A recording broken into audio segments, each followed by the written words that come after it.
Hey friends, it's Beth from Rekindled Blessings. Let's make a really super cute St. Patty's Day decor.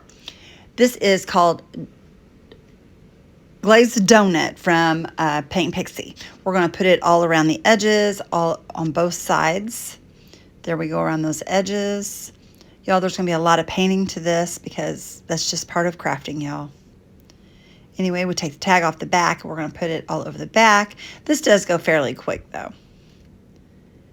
That on there, and then we're going to give it a really good dry, because when we're using a transfer, you want to make sure everything is really dry before going to use it, because your paint will stay wet underneath.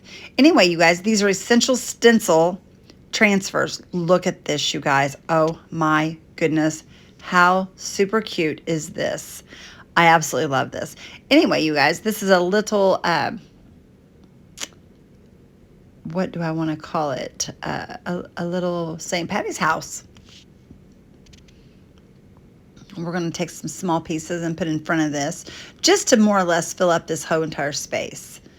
And these little plants that I'm putting out front are little 4-leaf clovers, you guys. So I'm just kind of doubling those up on the other ones. And it's just kind of like clovers are growing out front. Anyway, I have this 4-leaf clover ribbon that I've had forever, and I've never used it. I don't make very many St. Patty's crafts, so this is kind of different for me. So we're going to put this on here.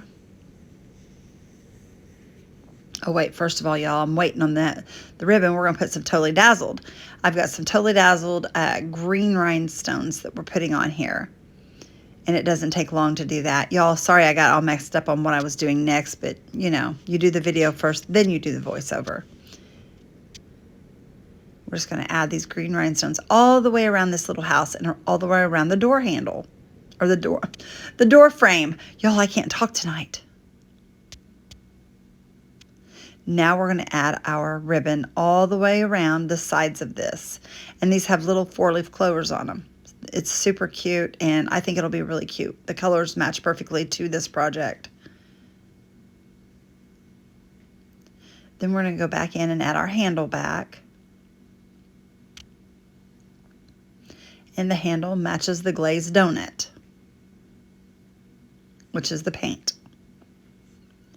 Okay, I'm going to lay that down there, and I'm going to get some paint, you guys, and I decided that I'm going to do like a little spatter, and I put some lime green paint, and then I felt like that was too much in some places, and so I wiped it down with my little baby wipe, and then I decided we need to add a little bit of white, so I added some white spatter. Then I just kind of tapped it off.